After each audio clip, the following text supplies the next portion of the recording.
Assalamualaikum warahmatullahi wabarakatuh. Perkenalkan, nama saya Irna dari Prodi Budidaya Perairan dengan NIM S309201921006.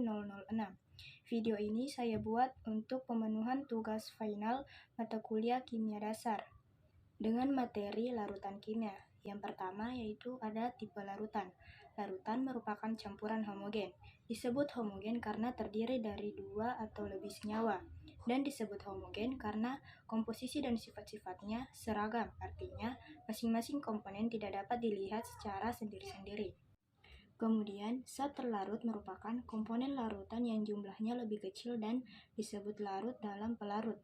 Kemudian, larutan pekat merupakan larutan di mana jumlah zat terlarutnya besar dibandingkan pelarutnya.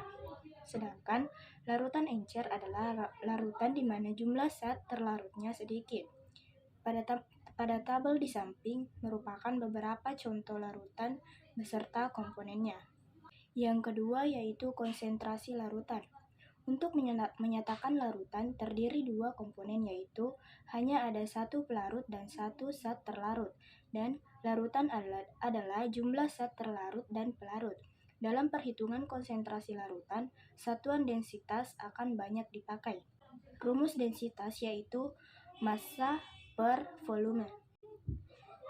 Yang pertama ada persen massa. Persen massa menyatakan jumlah zat terlarut dalam larutan, di mana jumlah adalah massa. Untuk mencari massa, rumusnya yaitu gram zat terlarut per gram larutan kali 100. Yang kedua ada persen volume. Persen volume merupakan pemahaman dan perhitungan sama dengan persen massa, hanya saja unit satuannya bukan gram, melainkan unit satuan volume yaitu mililiter. Untuk mencari persen volume, rumusnya yaitu mililiter zat terlarut per mililiter larutan kali 100. Yang ketiga, persen massa atau volume merupakan gabungan dari persen massa dan persen volume. Pemahaman dan perhitungan untuk persen massa atau volume sama dengan persen massa. Hanya saja unit satuannya bukan gram atau mililiter, melainkan gram per mililiter.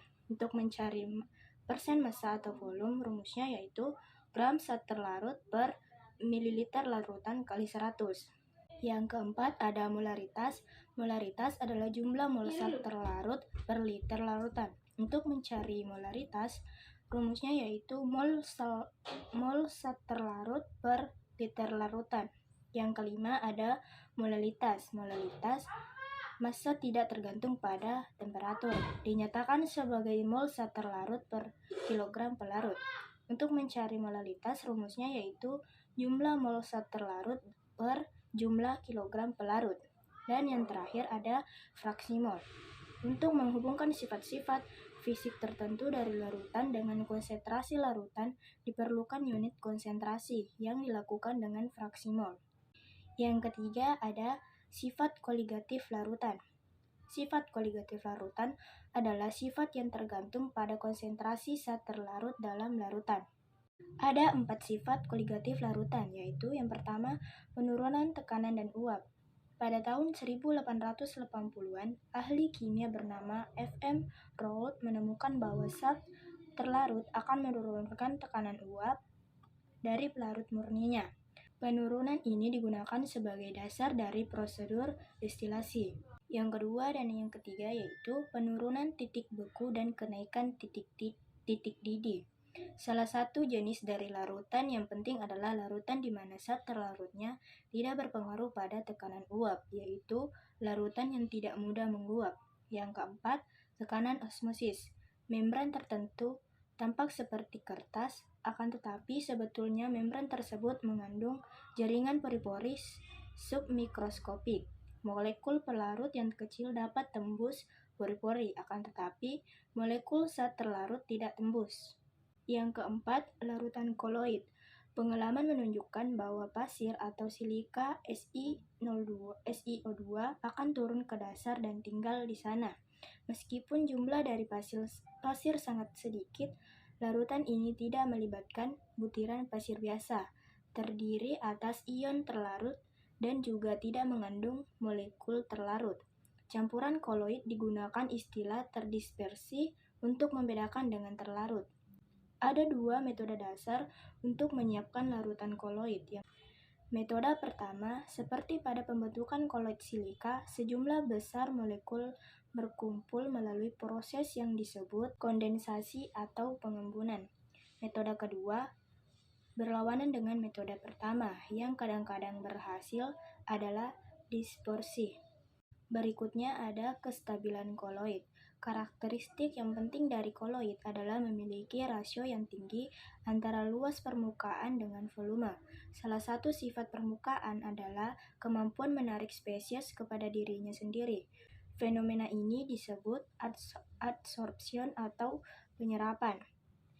Kemudian dialisis, didasarkan pada kemampuan partikel kecil zat terlarut, terutama ion, untuk menembus membran semi-permeabel bersama-sama dengan molekul pelarut membran tidak permeabel terhadap partikel koloid besar. Pada elektrodialisis, ion ditarik ke elektroda yang membawa muatan yang berlawanan dari muatan dirinya. Kemudian, jenis koloid. Larutan koloid diklasifikasi berdasarkan fasa dari materi dan dikenal istilah pelarut dan zat terlarut, melainkan pelarut dan zat terlarut. Sekian materi yang sempat saya sampaikan mengenai larutan kimia. Wassalamualaikum warahmatullahi wabarakatuh.